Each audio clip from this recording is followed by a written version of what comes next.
ଆଗରୁ ଅସୁବିଧା କ'ଣ ଥିଲା? ଆଗରୁ ଅସୁବିଧା ହଉଥିଲା, ଗୋଡ଼ କୁଣ୍ଡେଇ ହଉଥିଲା। ଏଇ ଯୋଉ ଘା ପୁରା ଏଇଟା ଗୋଡ଼ଟା କୁଣ୍ଡେଇ ହୁଏ। ଏଇ ଜାଗା ପୁରା ବଡ଼ ଘା ହେଇଯାଇଥିଲା। ବଡ଼ ଘା ହେଇଥିଲା ଦି ଗୋଡ଼ ଯାକ। ଦି ଗୋଡ଼ ଯାକ। ଏ କେତେ ବର୍ଷ ହେଲା ହେଲାଣି?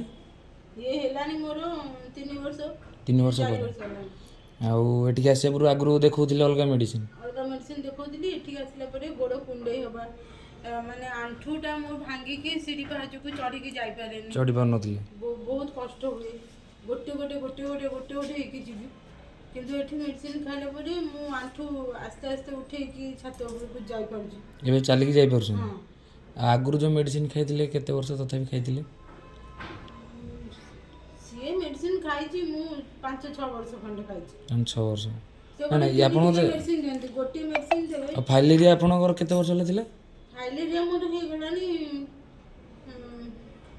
14-15 ବର୍ଷ। 14-15 ବର୍ଷ। ସେ 5-6 ବର୍ଷ ହେଲା ଫାଇଲେରିଆ ପାଇଁ ଖାଉଥିଲେ। ହଁ।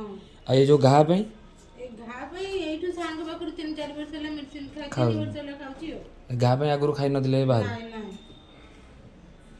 ଖାଇଲା ପରେ ଆପଣଙ୍କର ପୁରା ବର୍ତ୍ତମାନ ବହୁତ କମିଯାଇଛି? ହଁ, ଟିକେ କମିଛି। ଚଲାଚଲି ପୁରା କରିପାରୁଛନ୍ତି? ଚଲାଚଲି ମାନେ ସେତେ ଭଲରେ ଏଇ କରିପାରୁନି, ଜାଗାଟା କିନ୍ତୁ ପୁରା ଘା ପୁରା ହେଇଯାଇଥିଲା? ପୁରା ହେଇନଥିଲା। ଘାଟା ଏଇଠି ହେଇଥିଲା, ଏଇ ଜାଗାଟା ପୁରା ହେଇଥିଲା? ଏଇଠି ହେଇଥିଲା। ଆଉ ଏ କଳା ହେଇକି ଥିଲା? କଳା ହେଇକି ଥିଲା ନା ନାଲି ହେଇକି ଥିଲା ଜାଗାଟା? ଜାଗାଟା କଳା ହେଇକି ଥିଲା। କଳା ହେଇକି ଥିଲା।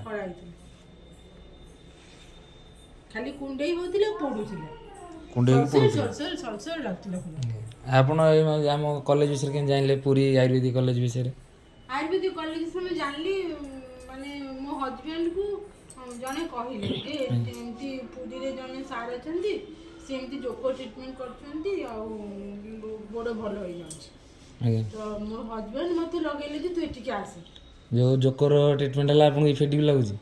ନାଇଁ, ଭଲ ଲାଗୁଛି। ଯୋଗ ଭଲ ଲାଗୁଛି? ଟ୍ରିଟମେଣ୍ଟ ଭଲ କାମ ଦେଉଛି? ହଁ, ଭଲ କାମ ଦେଉଛି। ଆଜ୍ଞା, ଧନ୍ୟବାଦ।